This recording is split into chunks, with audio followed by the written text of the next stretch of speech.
एक महान राजा हुए जिनका नाम सम्राट अशोक। सम्राट अशोक ऐसे महान राजा नहीं हुए, जब ये कलिंग युद्ध लड़ रहे थे उसमें इन्होंने विजय प्राप्त कर लिया था। तो जिस राजा से लड़ाई लड़ रहे थे उसके मकान पे अपना जीत का अपना झंडा फहराना चाह रहे थे। उस महल के लिए वो चले, वहां महिला संघ ने उनको रोक रखा। पूछा राजा से, कहां जा रहे हो भाई?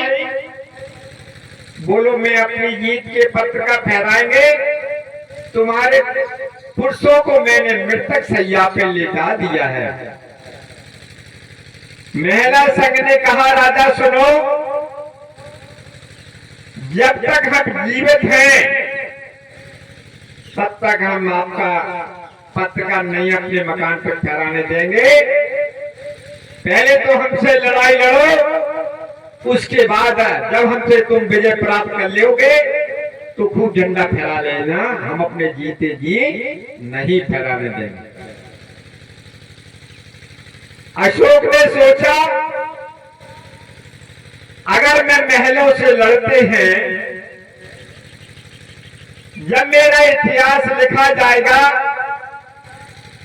लोग तो इस इतिहास को पढ़ेंगे तो क्या क्या ना कहेंगे, कैसा राजा था, जब पुरुषों से जीत गया तो महिलाओं से लड़ने की क्या जरूरत थी इसकी। सम्राट अशोक ने, जिनको प्रैक्टिकल करना है तो मुझको भी बता सकते हैं, अगर यहाँ दंगल लगवाइए और दंगल में कहीं से महिला पहलवान आ जाए, एक महिला पहलवान आ जाए और वो कहे कि हम महिलाओं से नहीं लड़ेंगे, पुरुषों से लड़ेंगे, तो कोई भी पुरुष हाथ मिलाने के लिए तैयार नहीं होगा उस महिला से। क्यों नहीं होगा? उसका कुछ कारण है। इसलिए नहीं होगा कि हम जीत गए तो कोई तारीफ नहीं है, और हार गए तो लोग बहुत मेरी खिल्लियां उड़ाएंगे, बड़े पहलवान बने तुरंत भाई महिला से नहीं जीते, इसलिए कोई हाथ मिलाने के लिए पहलवान तैयार नहीं होता।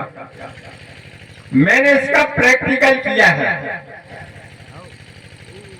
मैंने तुम तक दंगल देखने जाता नहीं, लेकिन 12 नवंबर को इसी जिले में एक माना हुआ दंगल लगा था हरोली के मौजी में, गढ़ा के पास, 12 नवंबर को, जिसमें फाइनल कुर्सी 1,10,000 की हुई थी, जिसमें 7 महिला पहलवान आए थे। तो 3 जून को महिला महिलाओं से लड़ी, 7वीं महिला ने ऐलान कर दिया कि हम महिलाओं से नहीं लड़ेंगे, मैं पुरुषों से लड़ेंगे। कम से कम उस महिला आधा पौन घंटा उस दंगल में घूमी तो कोई पुरुष हाथ मिलाने के लिए तैयार नहीं था। मेरी देखी हुई बात, सुनी हुई बात नहीं है। फिर एक ये महिला कहाँ की थी? इधर प्रतापगढ़ की महिला थी। और फिर एक हरियाणा का एक पुरुष आया, पुरुष ने हाथ मिला लिया। 11,000 की कुश्ती, 11,000 की 14,000 की कुश्ती थी और 11 मिनट को दिया गया था बराबरी पे। 11 मिनट में बराबरी पे कुश्ती छूटी थी।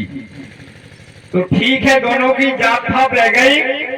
तो महिलाओं ने अशोक से कहा कि जब तक तो हमसे लड़ोगे तब तक हम झंडा नहीं फहराएंगे।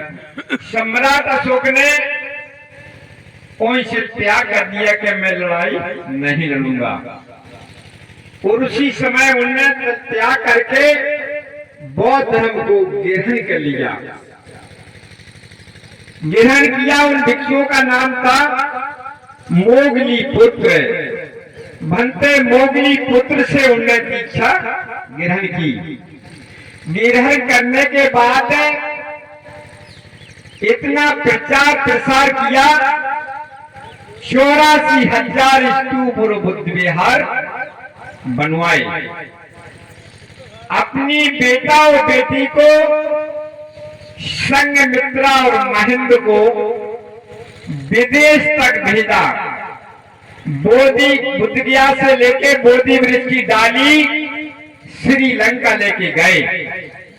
धम्म की वृत्ति ने प्रचार प्रसार के लिए बेटा और बेटी को भेजा।